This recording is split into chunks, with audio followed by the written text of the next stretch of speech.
Hello, welcome to another video. Relatively short one. This is on a new range of figures produced by First Corps, sold by them. Regulars will know that I've got a range of stuff that's suitable for the conflict in Northern Ireland during the 80s. And that's why I've picked up 3 packs of these figures. They're from a range, it's called Internal Security Operations. They're relatively new. There's been a lot of posts on Facebook about them. So that's why I picked up the 3 packs. A pack of terrorists, for want of a better word, freedom fighters if you're that way inclined, and 2 packs of what are marketed as SAS or close observation teams, so sort of special forces types that would ideally for used in places like South Armagh. You could obviously use them from the time period perfectly well for the Falklands as well. So before we have a look at the figures, all I would say is this review is completely my opinion. If this period's something you're interested in, I would certainly say you need to get some of these figures. Have a look what you think. I've always, the way I like figures personally is I like them to be well detailed, the weapons to be accurate. That's why I like things like Empress and Gringo 40, stuff like that. For the modern period. So these ones are slightly different to that in the way they've been sculpted. Having said that, that if you're interested in this period, you would probably need to get some. So what we'll do now, we'll go down to the bench and have a look at the figures. Right. So as I said in the introduction, this is a very sort of quick review of some new 28mm figures from First Corps. From it's a new what they call internal security operations. So regulars will know I've got a collection that I can use for British Army operations in Northern Ireland, primarily during the 1980s. And that's why I've picked up these 3 packs. Just wanted to see what they're like. I'd originally seen the greens on a Facebook post, and you can never tell really until the castings come. So I've got 3 packs. We'll do the what the classes X-rays, gunmen, freedom fighters, terrorist pack. So that's this pack here. Pack of 4 figures, armed with AKs. I'll have a little look at them. Now, what I would say about all the figures, I'd probably describe the sculpting style as a little bit sort of maybe generic. Cartoonish isn't the right word, but as an example, it's different from what you'd get from perhaps First Empress or Gringo 40, something like that. The style's different. So looking at them, we've got a guy here kneeling with an AK. He's got a balaclava or a face covering on, anorak with the hood pulled up, and a fairly generic AK, no other equipment, and as you can see, the sculpting style is quite smooth. Having said that, I always believe the proof of the pudding is in the painting, and I think they'll paint up okay.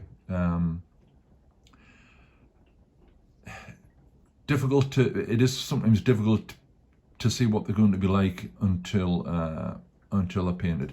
So kneeling guy with an AK.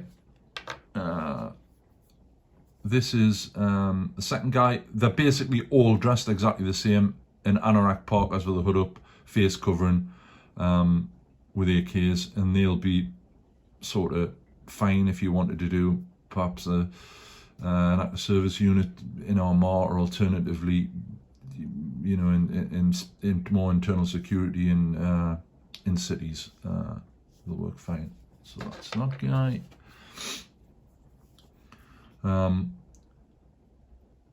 As I said, 4 figures, all different positions, but dressed dressed the same way.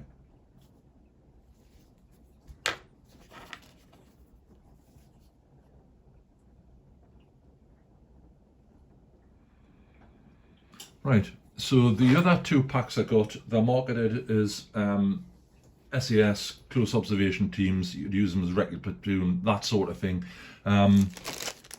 First pack here, we'll open up. As I say, there's 2 packs of these, and we'll go through them.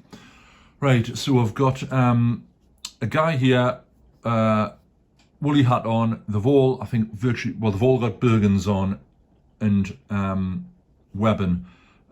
This guy's got an AR-15, or which was what the British had certainly when I was over there.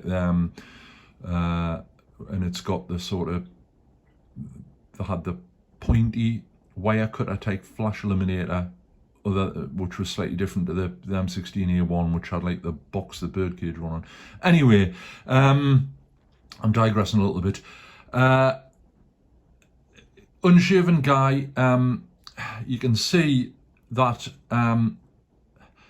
the slight issues that I had with these packs is that, as I've said, the sculpting's quite generic, so the weapon is quite generic. You can see they're just basically pouches put on.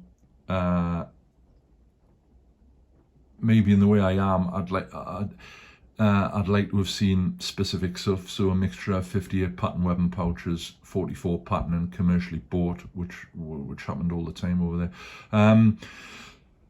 Stance wise, the figure's okay. Again, I think they'll paint up all right. What I'm intending to do is, obviously, I'll paint one of each up relatively quickly, and we'll get them on and see what you folks think. So that's the first guy. Second guy here, dressed similarly, again with the AR-15, Bergen, sleeping all on the top, and again these sort of generic pouches. See, the sculptor's even done a round one there, circular one. Obviously, at this period, there's very little of it. There's very little available, really. Certainly, the other thing that's worth mentioning is these would certainly be fine for the Falklands, as sort of special forces types. That work fine. Another guy here, sort of kneeling with his AR-15. Firing. And the last guy has got a JPMG. Now, to be honest, this is what I had a bit of an issue with. I like the weapons to be nice. You can see what the sculptor's done here. Has just done 2 pieces of rod. There's no flash. The flash limiter's not there. None of the gas regulation things. There's no bipod. So for me personally, I'll have to add all those pieces to the figure. I wouldn't be happy with it the way it stands. You can see he's got his ammunition belt wrapped around the gun, but I'm not happy with the way that's been sculpted.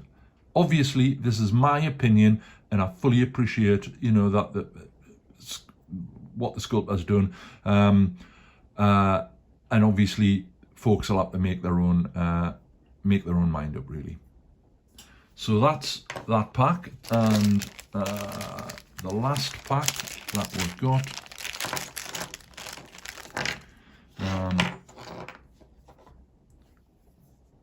Again, it's 3 guys with the AR-15s, dressed similarly, different positions. That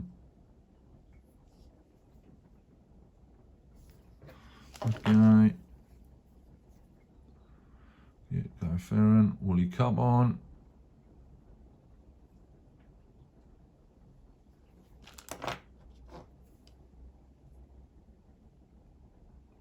Nice big Bergens, as I've said, probably would be would work fine for the Falcons.